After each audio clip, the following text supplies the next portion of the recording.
Dans cette classe, nous allons voir le modèle qui sera utilisé pour la modélisation de surface et nous allons explorer l'interface.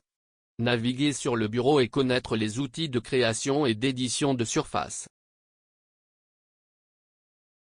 Allons en classe, alors. Lorsque nous ouvrons l'Inventor, nous sommes dirigés vers l'écran d'accueil du logiciel. Sur cet écran, nous pouvons ouvrir les derniers projets enregistrés, choisir le modèle sur lequel nous voulons travailler et même configurer des modèles. Dans le groupe d'outils lancés, nous cliquons sur Nouveau. Dans cette fenêtre, nous avons tous les groupes de modèles que nous pouvons utiliser.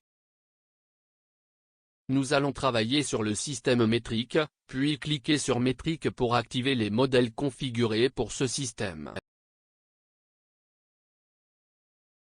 Lorsque nous travaillons avec surface, nous modélisons une pièce et les modèles utilisés sont ceux-ci.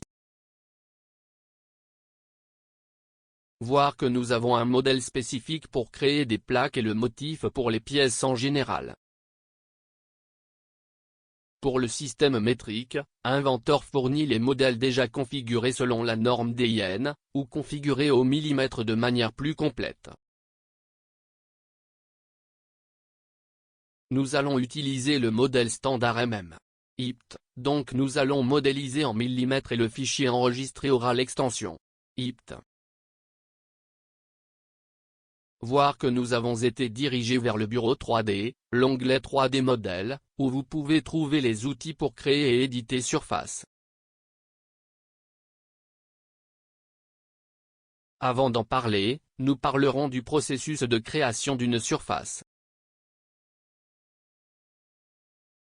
Pour modéliser la surface, cliquez sur Démarrer l'esquisse 2D et choisissez un plan de référence. Notez que nous avons été dirigés vers l'onglet Sketch, où vous pouvez trouver tous les outils pour concevoir le format du produit.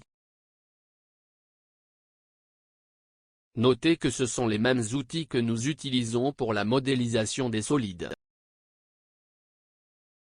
Pour quitter cet onglet et revenir à 3D Model, nous cliquons sur Finish Sketch. En cliquant sur cette flèche, nous pouvons choisir les groupes d'outils qui apparaissent dans ce menu. Les groupes surface et plastique par doivent être visibles, qui contiennent les outils que nous utiliserons pendant le cours. Dans le groupe surface, nous avons les outils Stitch, Patch, Trim et Extend, qui sont destinés à créer et éditer des surfaces. Nous utiliserons également Sculpt, Replace Face, Repair Body et Épaisse Offset, qui permettent une interaction entre surface et solide.